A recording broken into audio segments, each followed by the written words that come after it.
Border পেরিয়ে পাকিস্তান ঢুকে পড়ে বন্দী হয়েছিলেন বিএসএফ জওয়ান পুনম কুমার সাউ। তার ঘরে ফেরার সময় পাড়ায় বেজে উঠল সেলুলয়েডের বর্ডার সিনেমার গান সন্ধি সে আতে হ্যায়। আর ঘরে ফিরে পুনম বললেন, ভারতে আমার দ্বিতীয় জন্ম হলো।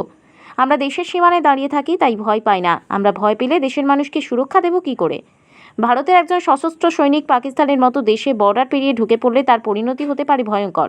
পুনম সাউ পিরোজপুরে পাক ভূখণ্ডে ঢুকে পড়ায় তাকে বন্দী করে পাক রেঞ্জার্স। তার পরিবার সেই দুশ্চিন্তাতেই ছিল। 22 দিনের বন্দিদশা কাটিয়ে 10 দিন আগে দেশে ফিরেছিলেন বিএসএফ জওয়ান। আজ তার ঘরে ফেরার পালা, যাকে ঘিরে সাজো সাজো রব ছিল। সকাল থেকে রিস্টার সাউ বাড়িতে আলো দিয়ে সাজানো, ক্যাটারিং এনে রান্নাবান্না, কেক কেটে সেলিব্রেট করা, সব আয়োজন করা হয়। পূর্বা এক্সপ্রেস ট্রেনে হাওড়া স্টেশনে পুনম কুমার সাউ। রিস্টার চেয়ারম্যান বিজয়সাগর মিশ্র বিএসএফ জওয়ানের বাবা ভোলানাথ সাউকে নিয়ে হাওড়ায় তাকে আনতে যান। বিজয়সাগর জানান, পুনম রিস্টার গর্ব। সে আজ বাড়ি ফিরেছে। রিস্টাবাসীর আনন্দের দিন। পুনমের ফেরাকে স্বাগত জানাতে রাস্তায় তার ছবি দিয়ে কাটআউট লাগানো হয়। গেট করা হয় জিটি রোডে। পুনমের ঘরে ফেরার জন্য জমকালো ব্যবস্থা করা হয়।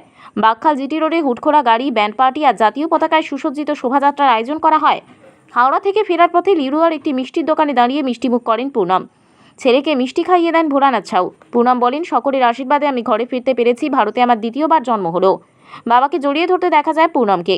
তিনি বলেন, বাবা আমাকে জন্ম দিয়েছে, তাকে দেখার পর এটুকু আবেগ তো হবেই। আমরা দেশের সীমানায় থাকি নির্ভয়, তাই ভয় খেয়ে গেলে দেশবাসীকে রক্ষা করব কি করে?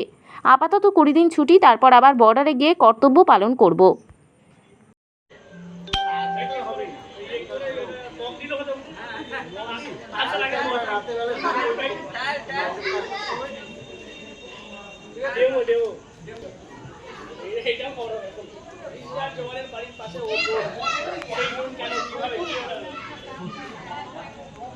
বিয়ে বাড়িতে কেউ ডোন উড়িয়েছে, সেটা হঠাৎ করে বন্ধ হয়ে যাবে। বিয়ে বাড়িতে ডোন